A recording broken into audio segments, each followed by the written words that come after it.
来跟你们一起玩。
喂，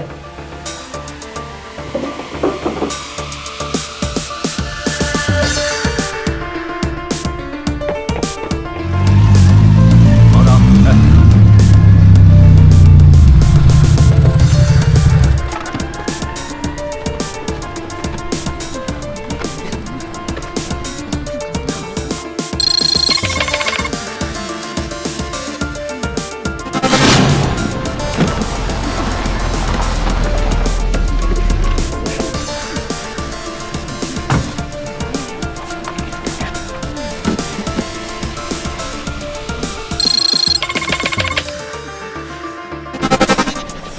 小朋友，这里可是封锁的案发现场啊！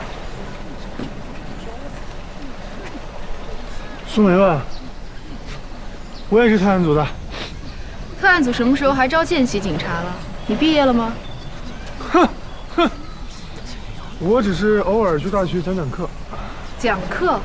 你才多大呀17岁当博士已经不早了。我爸18岁都双博士了，我拉低了我们家整体水平。你平常都这么说话吗？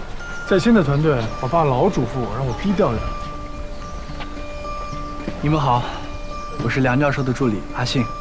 梁教授，请跟我来。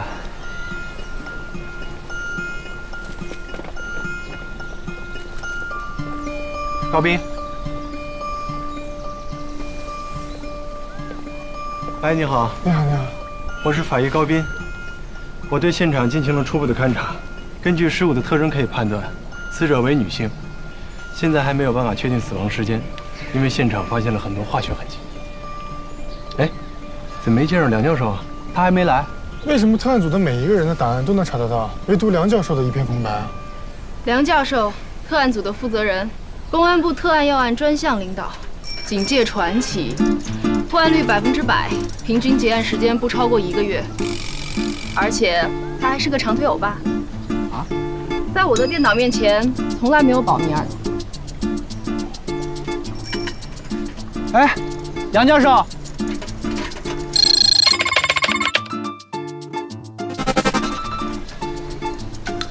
现在有了。梁教授。哦，你是包斩，是。人称活骨梗。是。您是11年前维密大街抢劫案的专组负责人，我听过您的报告。我的报告没有公开做过。我听的是录音。您最擅长的是对付有组织犯罪。擅长？我最擅长的是做饭。裁缝也是我的专业。你好，我是。苏梅，5年前我见过你一回。那时候我还不是警察。梁警长，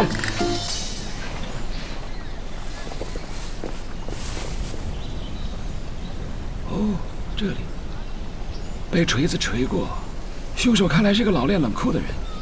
梁教授，我在受害人的骨头上发现了一些细小的痕迹，很奇怪，不像是金属利器造成的，更像是动物撕咬。所以我在想啊，很多凶手在处理尸体的时候，喜欢先处理掉尸体上的脂肪，特别是用动物撕咬的话 ，DNA 的证据就会少很多。所以很多黑社会它都是开沟厂。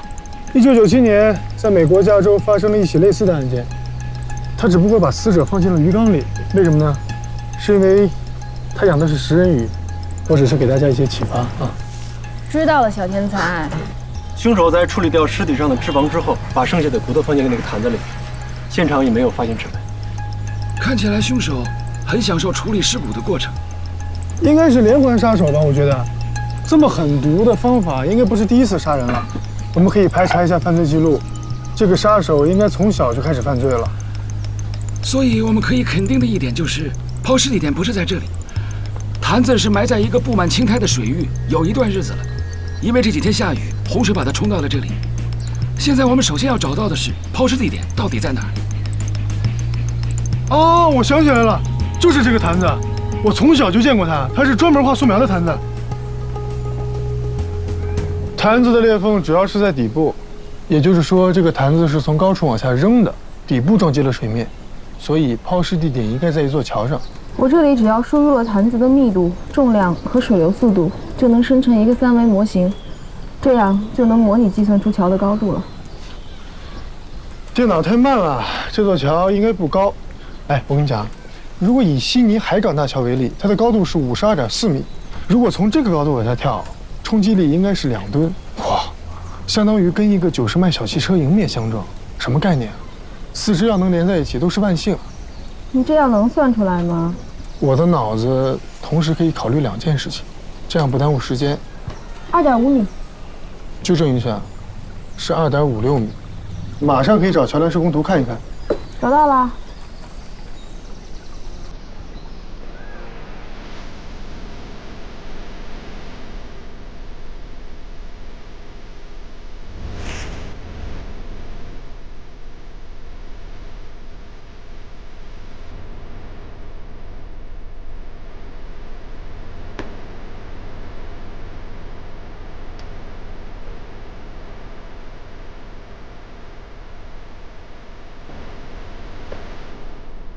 别动，警察！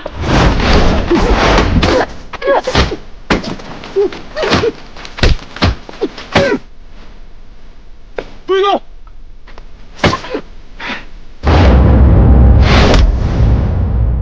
别动！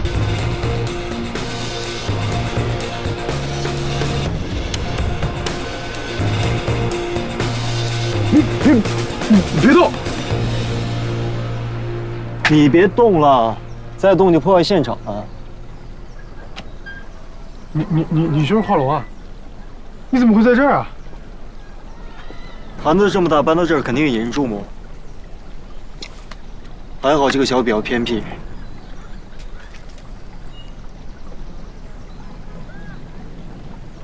我们已经找到了抛尸地点。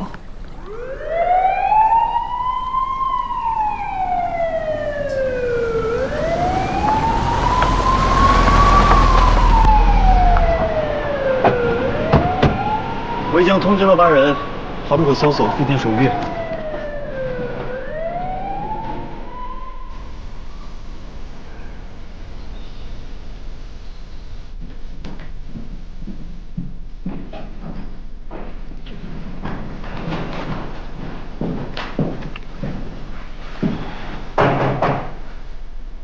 你们都认识了吗？留下了非常深刻的痕迹。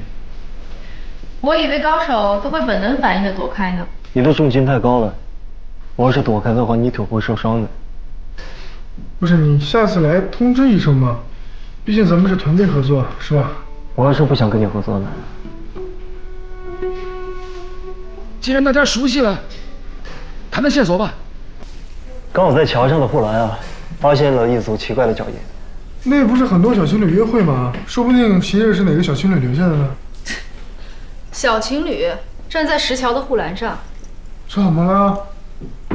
泰坦尼克号的小情侣还站在甲板的护栏上呢，照样情意绵绵的。我跟你讲，越危险越刺激，就是有那种两个恋爱的人心跳加速的那种荷尔蒙分泌的感觉。我觉得我倒是有必要教教你该怎么说话的。你还是先教他怎么挨揍吧。你也不差呀。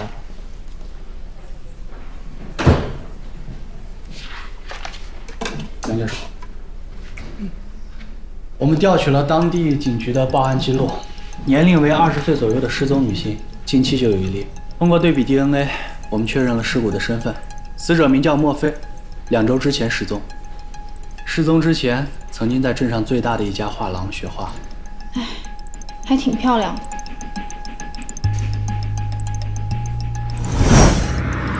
梁教授，画龙给人感觉永远是那种单打独斗、容易惹麻烦的。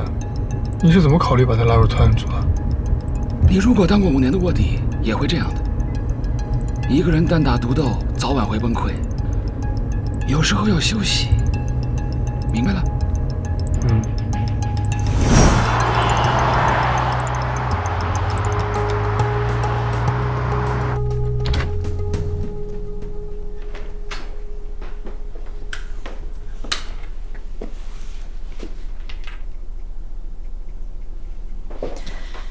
没有撬锁的痕迹，也就是说，莫非在听到敲门声后是主动来开门的。开门之后，有个男人跟了进来。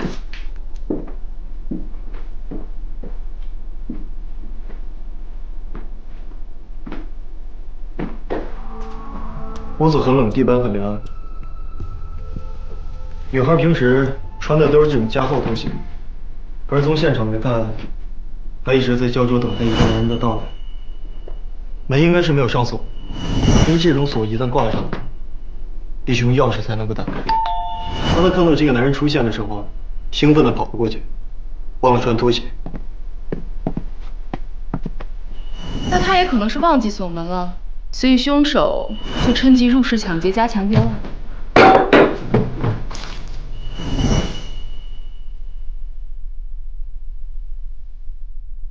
这就是一个女人等待一个男人最好的证明。女人不只是和男人在一起的时候才喝酒。你会独自一个人大半夜在家里边喝酒的时候擦口红吗？在研究文化复兴时，人们更多关注的是佛罗伦萨当时的文化气氛，而常常忽略了台伯河在这段时期起到的重要作用。也正是罗马的这条母亲河，才使罗马走入了当时最鼎盛的时期。当着他所有学生的面把他叫出来。哦，每一幅经典的作品都有着它各自的文化底蕴。这就是证据。莫非应该早有准备？他把避孕套撕开了之后。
没错，是我。那么莫非是你的小女朋友吗？我们不是你说的那个关系，我们仅仅是师徒关系。我们调查了莫非的社交网络，一共有172条未公开的信息，68条跟你有关。你的画作出现了32次，你跟我讲你跟他只是师徒关系。学生里头啊，有不少女孩迷恋我，这很正常。莫非失踪那天，也就是3月17日，你在哪里？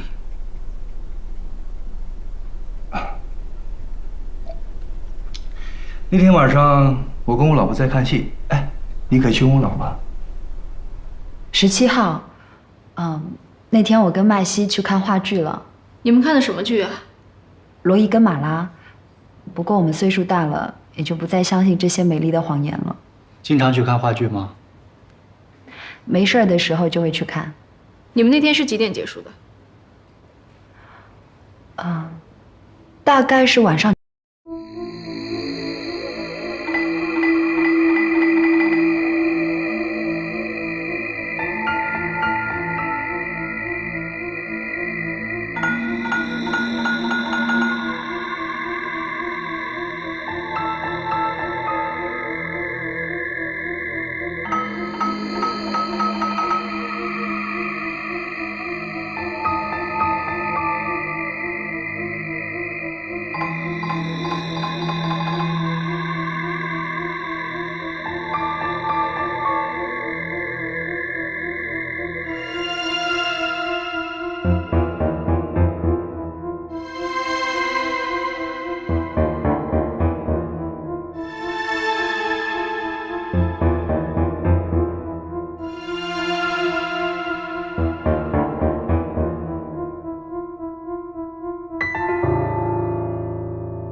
放在家里边，是摆给我们看了吗？这个李峰和她老公有一双一模一样的拖鞋，李峰的那双破损很严重，但是麦西的很新，由此可以证明麦西他不经常回家，两个人在分居冷战。莫非的出租屋隔音并不好。那天我询问了他的邻居，他失踪那天他们并没有听到任何的尖叫声，所以我认为熟人犯案的可能性会比较大。画廊的邻居告诉我们，画廊根本就不赚钱，而且教学也没有利润的。麦西主要靠老婆养活，老婆家里很有钱，他是个上门女婿。这个麦西呢，平时赚不到什么钱，生活压力很大，所以在小女生身上找到了自信，结果被小女生纠缠上了，怕得不到老婆的财产，所以就对小女生下了手。好，说到物证啊，我觉得有个地方很奇怪。麦西戴的戒指非常旧，但他老婆戴的戒指却是很新的，款式一样，新旧不同。记下这一点。教授，这是莫非的出租屋提取的指纹跟麦西的指纹对比结果，还有这一张，是石桥上的脚印儿跟麦西的对比结果。把麦西找来吧，跟他好好聊聊。喂，石桥下又发现了另一具尸骨。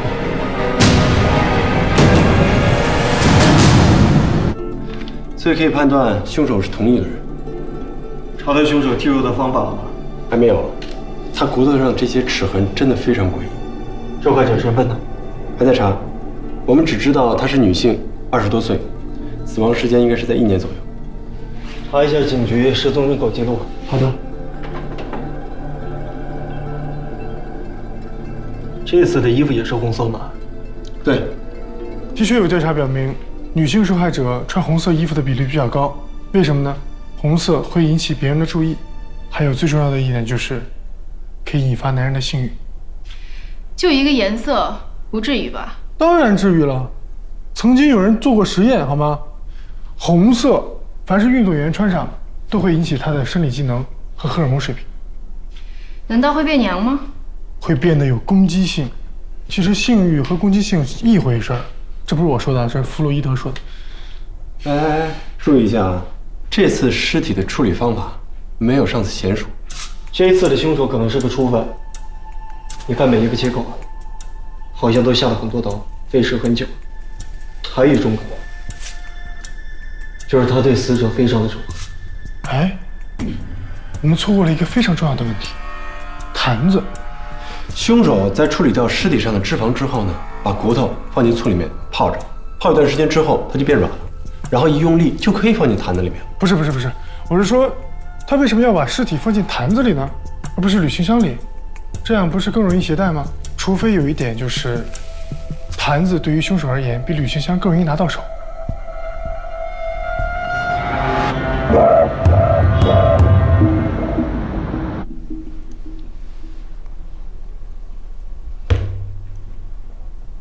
眼熟吗？眼熟，以前我有个一模一样的。承认了。承认什么？我们在案发现场发现这个坛子是你的吧？像这种坛子，在我们那儿随处可见。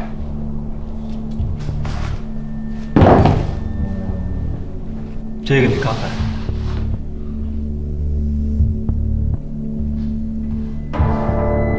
这算是物归原主吗？那个女孩死了，这个定情信物当然是归你了。警官，你可以随便打听，我们俩确实没什么。他来我的花园学画画，我们就是师徒关系。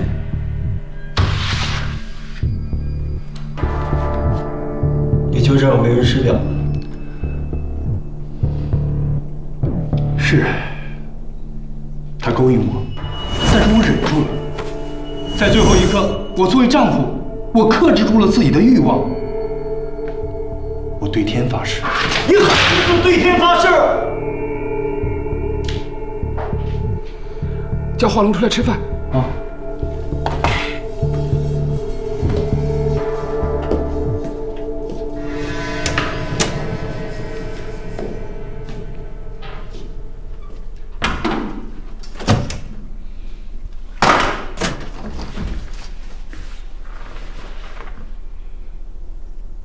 炸一下是 OK 的，但是你不能比对方还暴躁啊！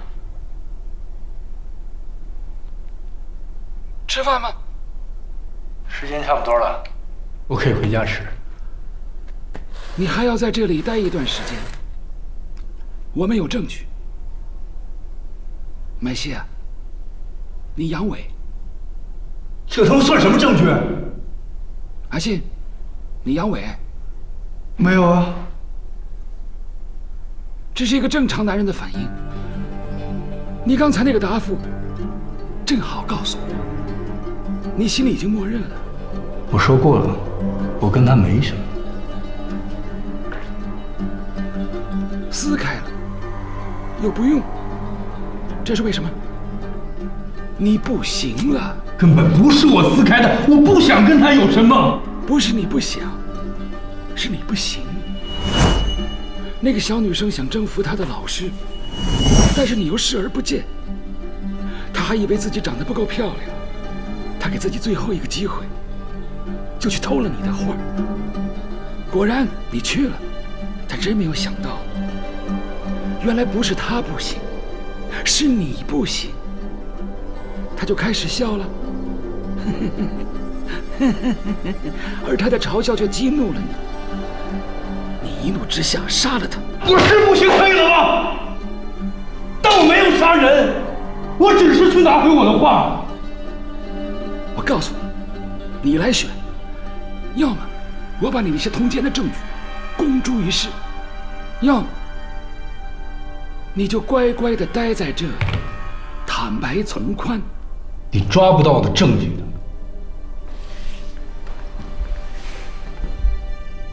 我告诉你啊，我当警察几十年，你这样的人我见多了。表面上长得风流倜傥，在我眼里，你就像塞住的马桶。你这种案子已经不多了，洗干净屁股坐牢吧。好吧，人是我杀的。看到差距了吗？你是说我和你的吗？我长时间失眠，后来发展成了梦游。1个星期以前，就是下雨那天，我发现醒来，自己在桥上。麦西的梦游症是3年前开始接受治疗的，可是要知道，梦游症是从小才能得的病。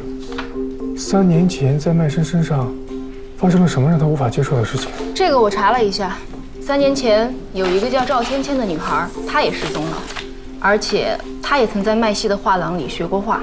我们查过所有失踪的案子，没有找到这个。因为这个案子之后被撤销了，系统更新之后就查不到了。我也查的是3年前的档案备份。可是为什么被撤销了？因为赵芊芊被找到了，她在报案后的第4天给她的家人发了信息，也发了照片，所以她的家人就撤案了。他现在在什么地方？她现在还活着，至少是在网上。她每隔一段时间都会更新照片，透露她自己在哪里。照片的这个光不太对啊。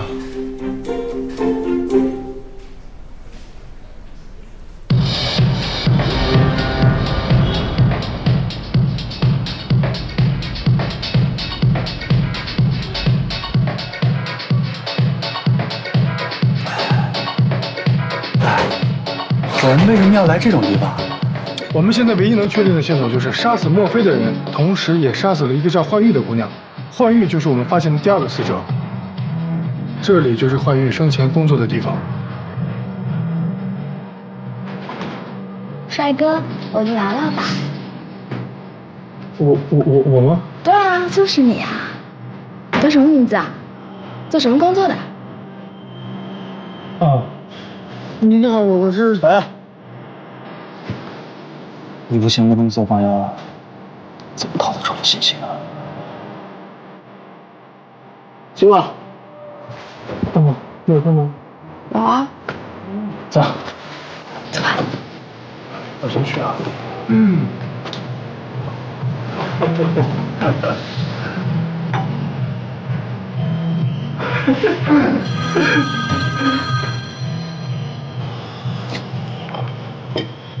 喂。好。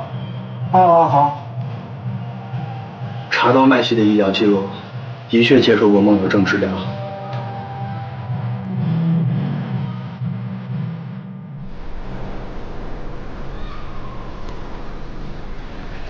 你们昨晚去酒吧，查到什么了吗？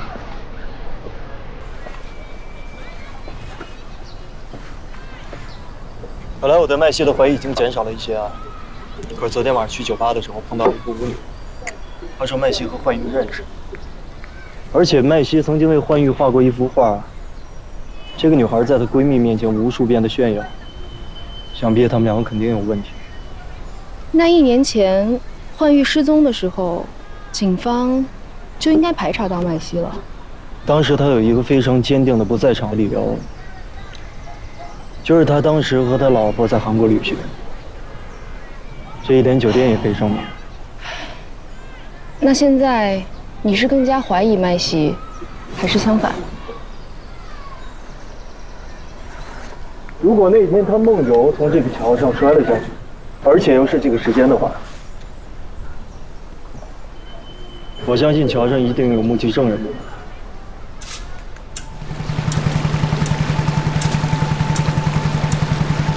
跟你打听一下，您是不是经常在这钓鱼的？对啊，我经常在这里钓鱼。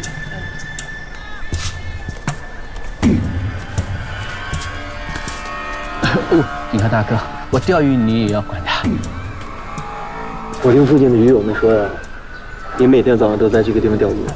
对，24号早上5点，这里有什么动静吗？24号5、6点桥上。那天下着雨，这里有人跳河吗？哦，你这样一说，我想起来了。那天呢，我在这里钓鱼，大边桥上边附近砰两下，然后一个男人呢从桥上跳了下来，我以为他想自杀，我刚想去救他呢，他在水里面扑腾了几下，直接又上来了一个。是他吗？对，就是他。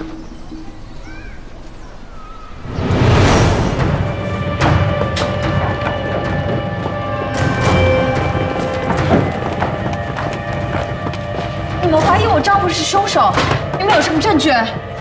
现在还不便透露。你们在这里是找不到证据的，这里每天人来人往的，谁会在这里杀人？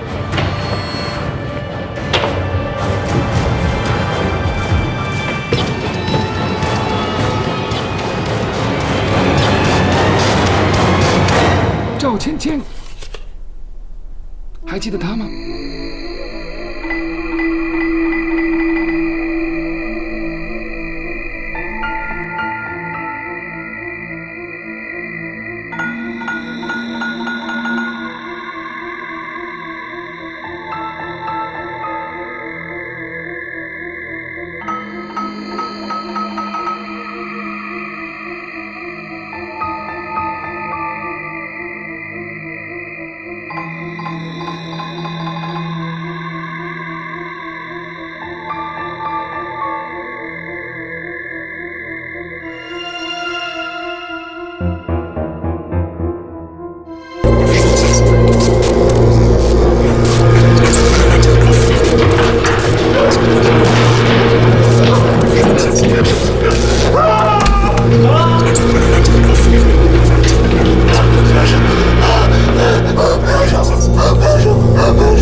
每个人内心恐惧的食物都不一样，这要看他以往的经历了。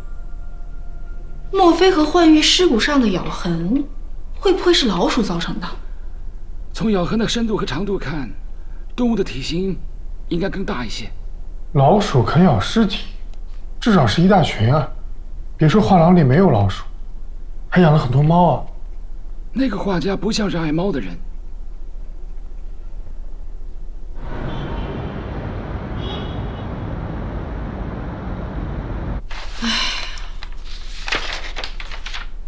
赵芊芊的手机一直都有人帮她续费，但是她的微博又是移动信号登录的，没有固定 IP。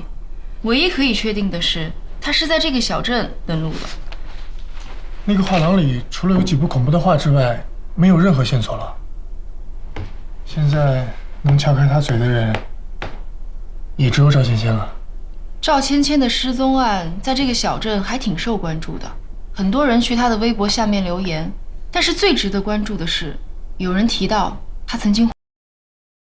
你总是习惯把书钩往上挑，这样并不美观啊。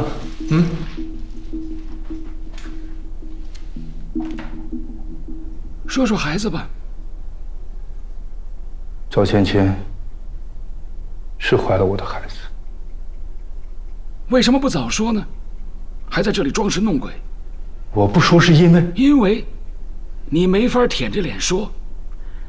那个女的缠着我，用死来逼我离婚，而我又不能离婚，因为我得靠我媳妇儿养活。如果有你说的这么简单，很复杂吗？我也以为很复杂，但是我错了。你只不过是一个常见的小三儿逼着上位的男人，想要杀人灭口。没那么简单。我的确一开始是想毁掉孩子。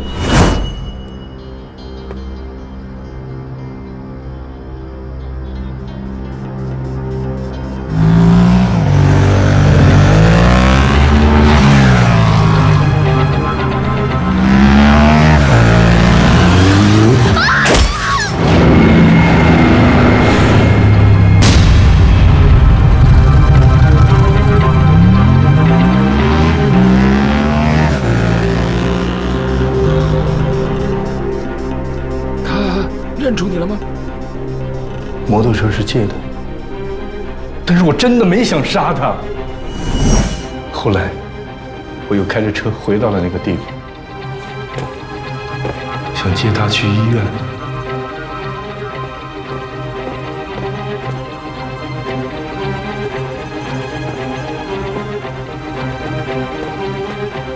可是当我回到那个地方，他已经不见。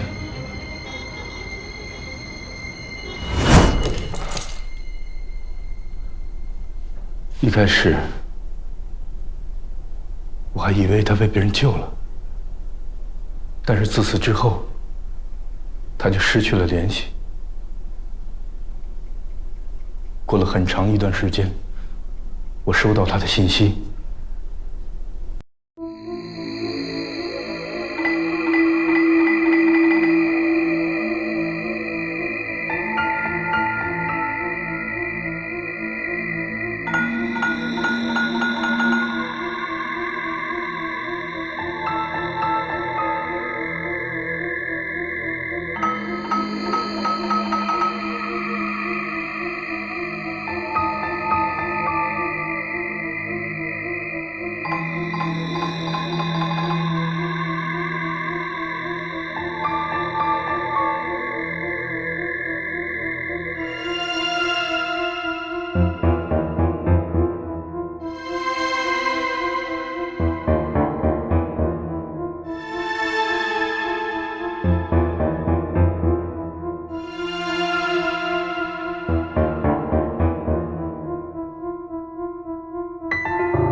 玉和你是什么时候认识的？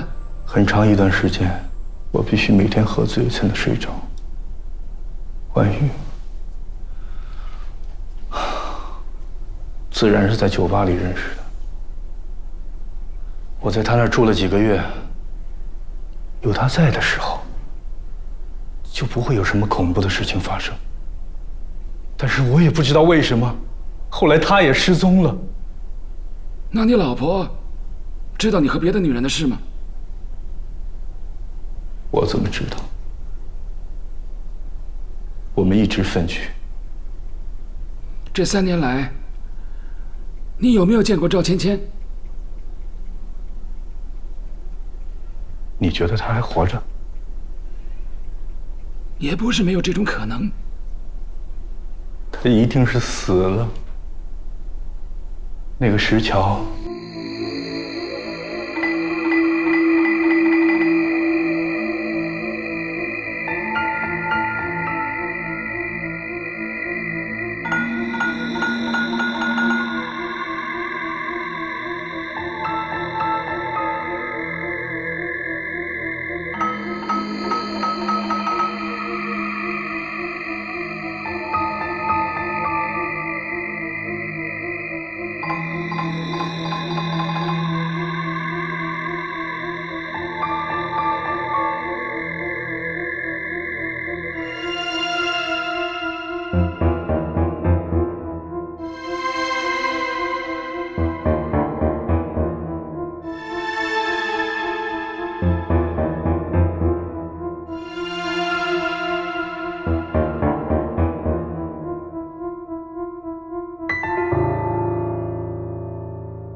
又来了，好呆呀，2死了！哎我去！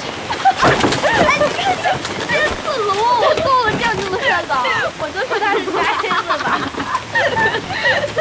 怎么会有这么二的人？呆呀！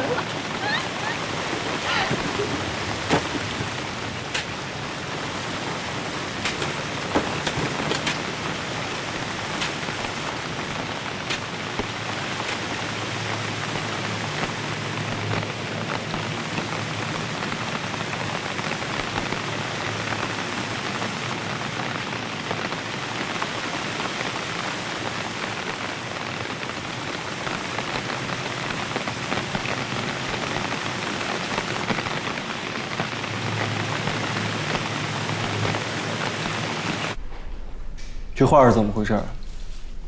昨天我们搜查画廊寻找凶器，凶器没有找到，却找到了赵芊芊的画，并且还有她的签名。之前我看过她的微博，她画的每一幅画作都会上传上去，而且都会有她自己的签名。颜料还没有干透，看来是刚画好没有几天啊。赵芊芊的画工不错，并且她从小就开创了自己的风格。她最擅长的是用油布的纹路和酷笔划过。并且他最喜欢用色块和小色点。这画里的女孩应该也是赵芊芊吧？她手上这根手链，在她的微博里出现过。可是这画为什么会出现在画廊里边？她还活着？或者说是有人希望我？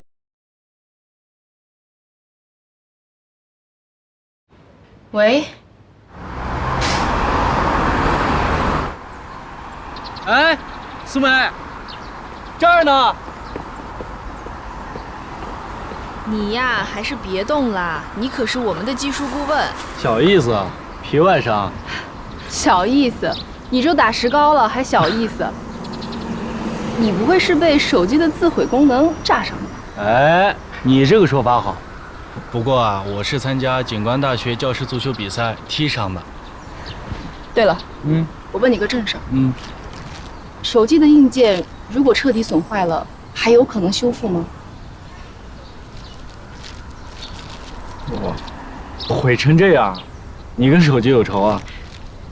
着急吗？挺急的。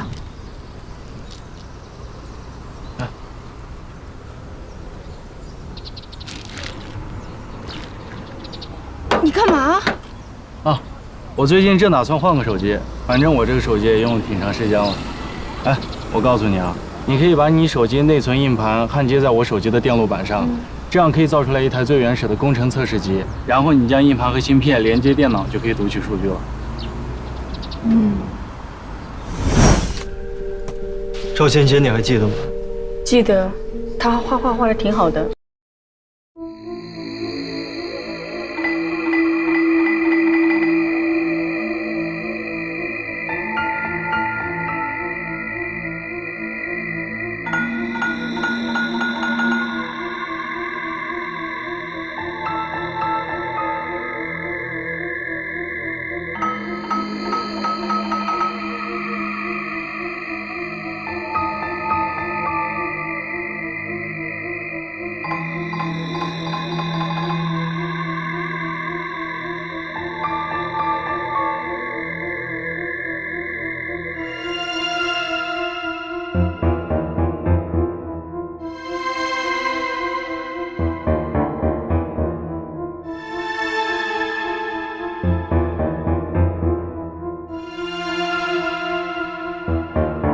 他在河边画花。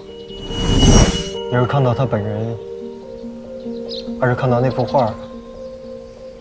画花。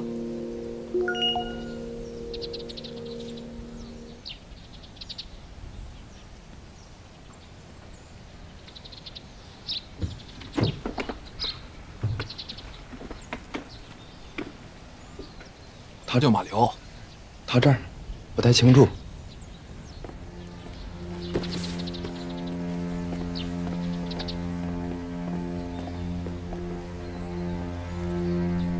如果赵芊芊还活着，她现在应该在什么地方？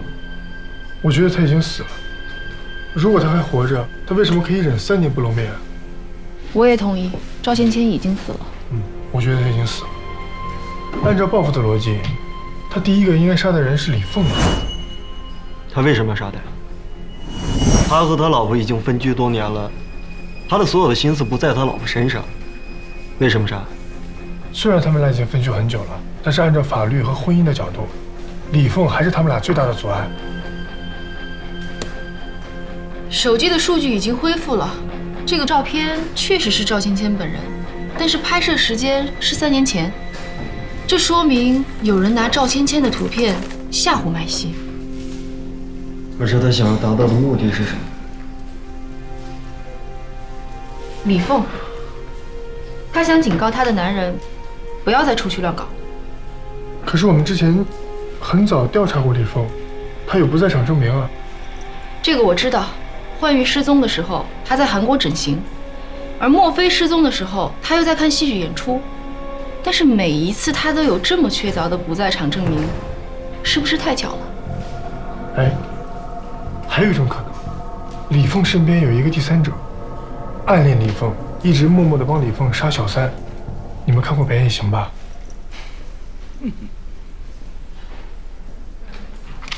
你的判案推理能力是不是都从电影里来？很多电影的桥段都是根据真实故事改编的，好吗？杨教授，你不说点什么吗？苏梅，你的车在磨合期吗？是啊，新车在磨合期。知不知道暴力磨合，就是在磨合期的时候让火花塞和气缸壁强力磨合，虽然价钱有些昂贵，但是很有效。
我们这种小镇啊，这种轮胎不多，得有人订我才进货。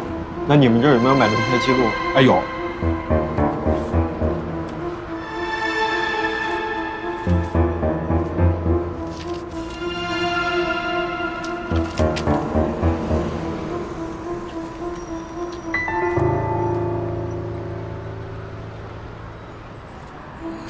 是他吗？不是。啊，对，就是他。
哎，他已经半年多没住这儿了，估计是有其他藏身处。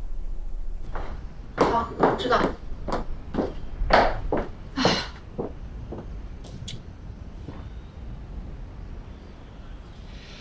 马流还有没有其他的住址？马流的住址我只知道那一个。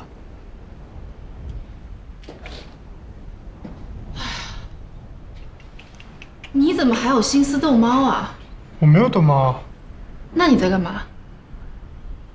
这毛笔上的毛有一种独特的香味，如果我没有猜错的话，应该是老鼠毛。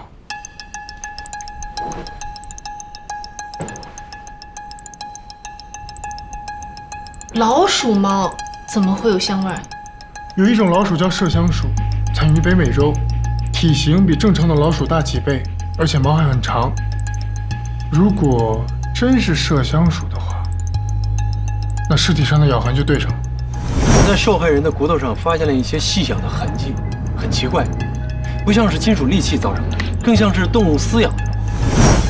哎，马流一直做毛笔吗？你看，一个一直活在一堆老鼠中间的人。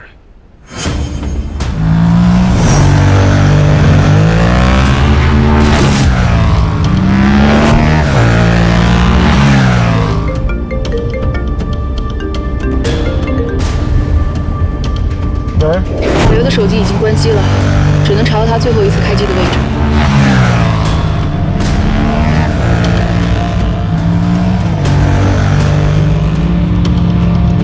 不过这个范围还是太大了。你还记得那幅画吗？画上赵欣欣在河边，但是水线宽啊。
我到了，这里有装老鼠的笼子。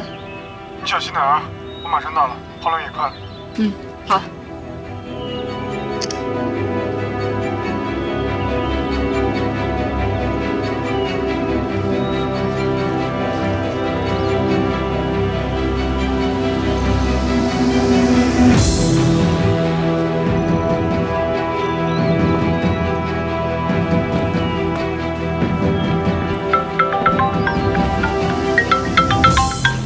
喂，怎么了？苏梅，我有了新发现。我刚刚分析手机的时候，截获了一条信息，我觉得应该很关键。好。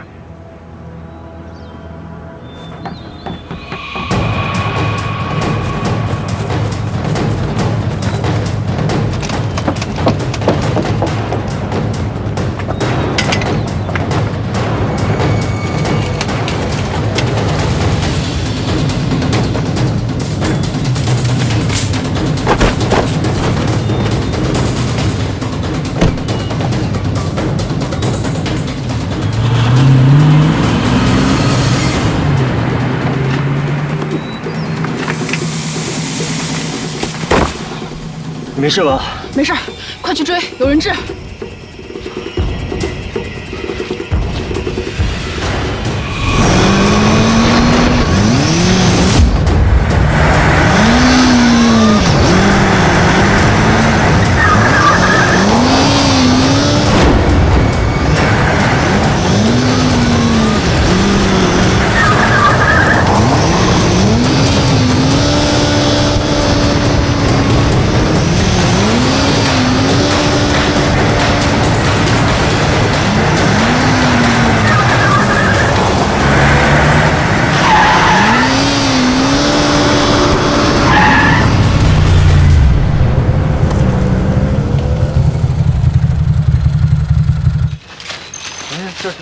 这团了。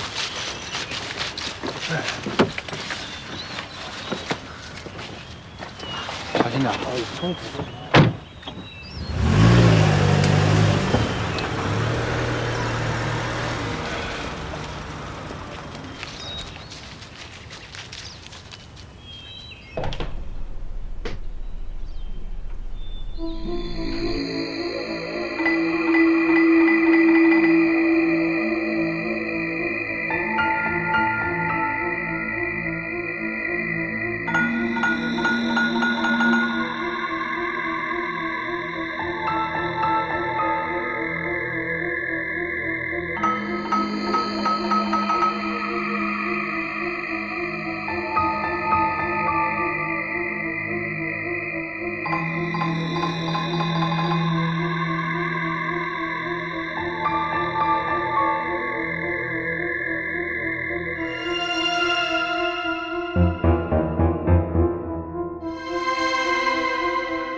马六跟发了疯一样，报了一句干尸，还说要结婚，说要让我当他的见证人。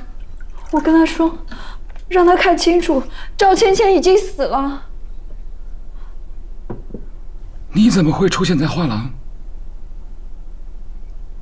我去替我的丈夫拿一些帮助睡眠的药，我怕他在监狱里休息不好。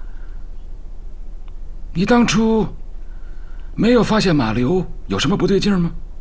其实有点发现了，只是他是我的远房亲戚，我要给他一口饭吃。好吧，那你可以回去了，把伤养好了，阿信会带你回来做笔录。好，谢谢。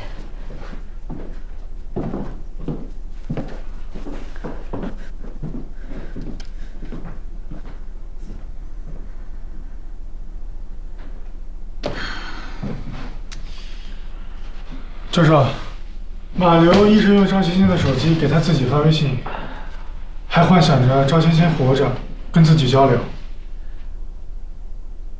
你觉得故事圆的怎么样？那我先回去了。需要我送你回去吗？不用，谢谢。好。他太想补齐所有的窟窿，做的太多了。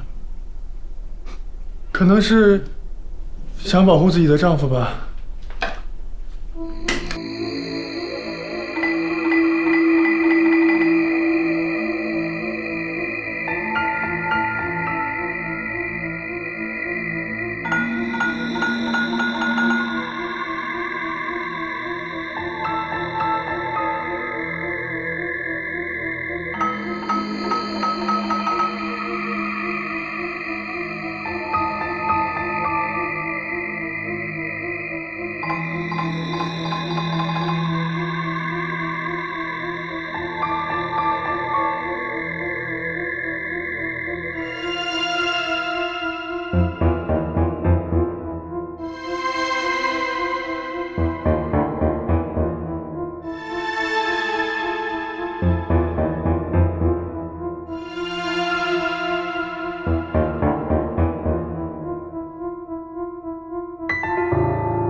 只有包子。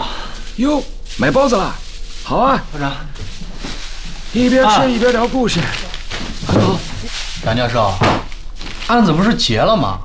看起来是。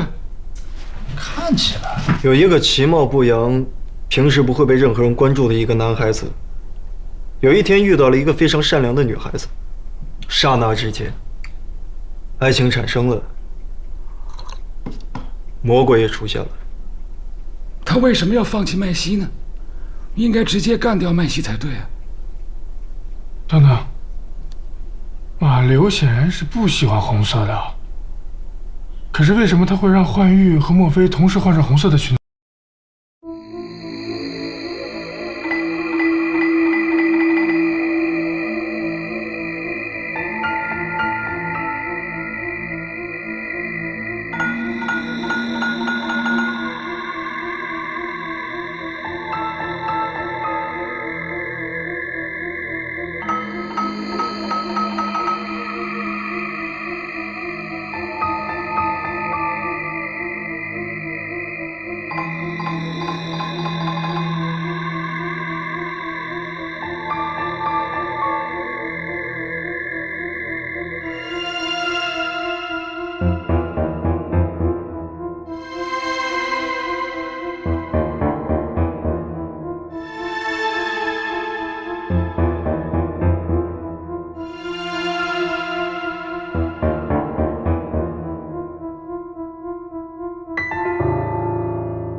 你好，这位警官有事找你。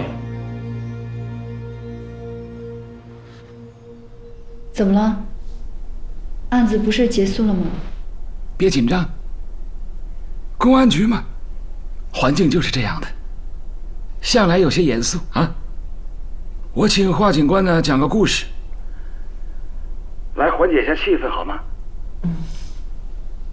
一个男人的情人怀孕了，他这个情人用肚子里面的孩子威胁这个男人，想要跟他结婚，但是这个男人担心他老婆还有身边的朋友知道，所以把他约到了荒郊野外，想要骑摩托车把这个孩子撞掉。说完了，那我可以走了是吗？哎，才刚开始。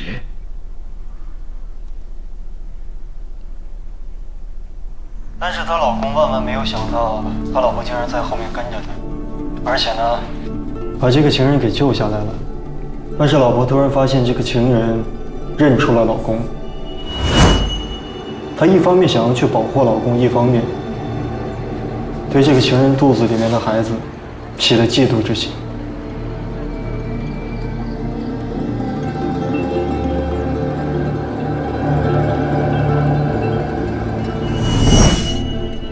麦太太，如果是你，你会怎么选择？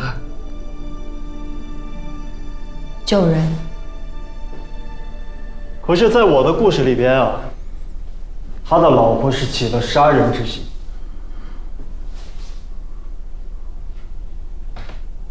华警官，你如果要是专门讲故事，我们再约时间好吗？这个故事现在才开始精彩。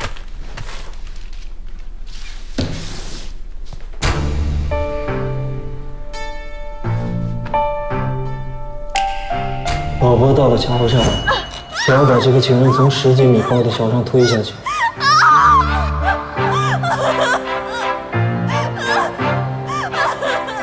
但是在他推的过程当中，情人紧紧地抓着他的手臂不放，最后坠落下去的时候，把他戒指戴了下去。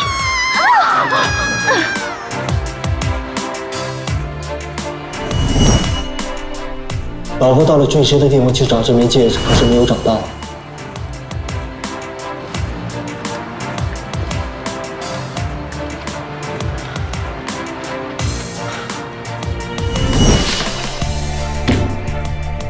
最后又买了一枚新的戒指。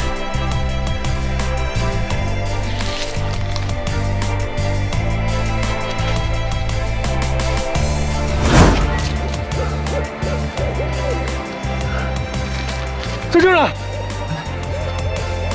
我找到了。是。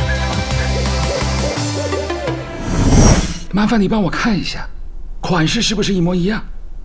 但是你不能拿走，因为上面有赵芊芊的血迹。好了好了，故事我来继续讲好吗？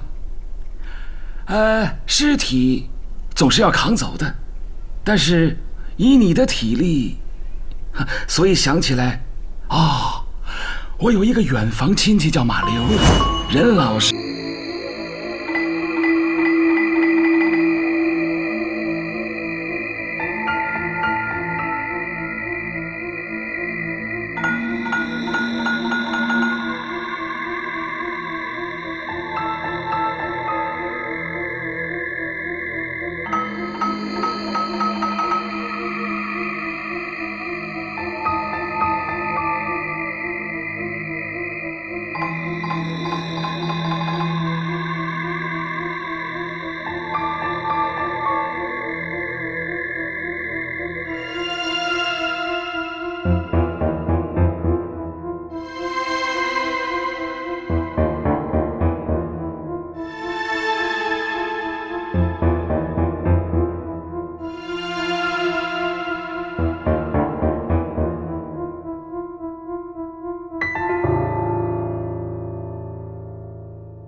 立刻又跟一个舞女在一块儿，这令你怒火中烧，想把那个舞女杀了。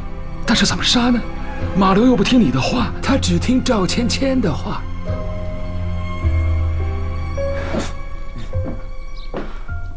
马六，爷，钱不见了。你是不是做什么事情惹他生气了？没有。你别哭啊！你别哭。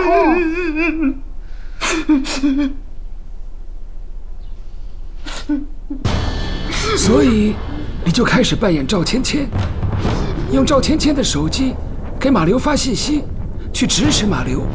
他毫不怀疑，听从所有的吩咐，甚至是把麦西约到桥上，将他推下水。爷，芊给我发消息，他说他恨一个舞女。那你知道该怎么做了？也许只有这么做，他才有可能回来。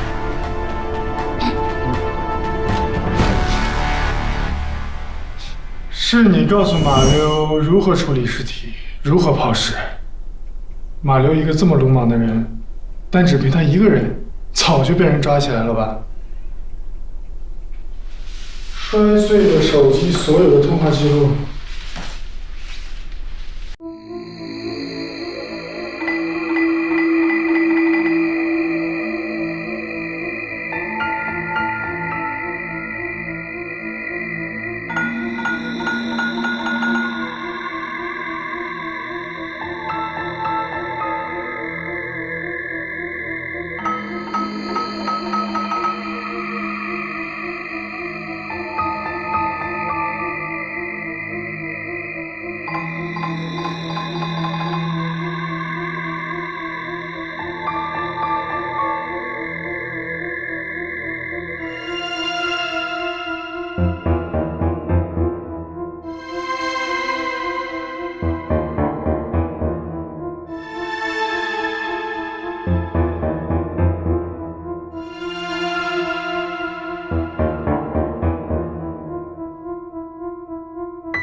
我没有给他生过一个孩子。他跟赵芊芊在一起才几个月就怀上了，那个时候他还天天陪着他，还教他什么水仙花，真够恶心的。你心里很清楚，你丈夫是。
哎，素梅来了，坐。哎，你看这个水仙花可算是开花了，这是新生的意思吗？它的花语从来不是为了新生，而是为了爱情，不计回报的牺牲。